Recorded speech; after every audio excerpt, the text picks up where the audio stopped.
Hello बच्चों, चलिए प्रश्न को देखते हैं। प्रश्न है, समान आवृत्ति की दो प्रकाश तरंगों के आयाम 4:3 के अनुपात में हैं। यदि दोनों तरंगों का, तो प्रश्न को आगे हल करें उससे पहले जो प्रश्न की मुख्य अवधारणा है उस पर विचार करते हैं। तो इस प्रश्न के लिए जो मुख्य अवधारणा है वह हो जाएगी व्यतिकरण। अर्थात हम यहाँ पर यह देखेंगे कि व्यतिकरण क्या होता है। तो जब समान आवृत्ति की दो तरंगें किसी माध्यम में एक ही दिशा में गमन करती है तो उनके अध्यारोपण से प्रकाश की तीव्रता में परिवर्तन हो जाता है और इस घटना को क्या कहते हैं? हम व्यतिकरण कहते हैं। हमें दिया गया कि दो समान आवृत्ति की दो प्रकाश तरंगों के आयाम कितने हैं? 4:3 के अनुपात में है। तो हमें यहाँ पर दिया गया है आयाम A1 अनुपात में A2 बराबर है 4/3 के। यदि दोनों तरंगे व्यतिकरण करें तो महत्तम और न्यूनतम तीव्रताओं का अनुपात क्या होगा? तो यहाँ पर हमें निकालना है I अधिकतम भाग में I न्यूनतम। तो यह बराबर होते हैं किसके?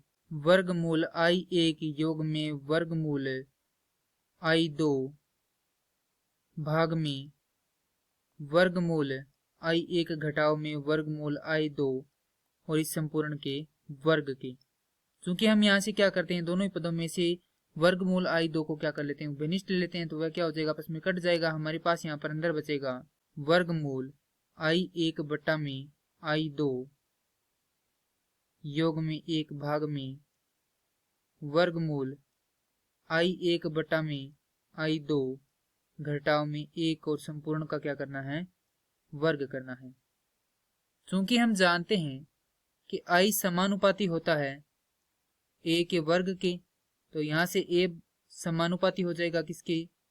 वर्गमूल I के। तो यहाँ से यदि हम A1 बटा A2 निकालें तो यह किसके बराबर होगा? यह बराबर होगा वर्गमूल I1 बटा I2 के।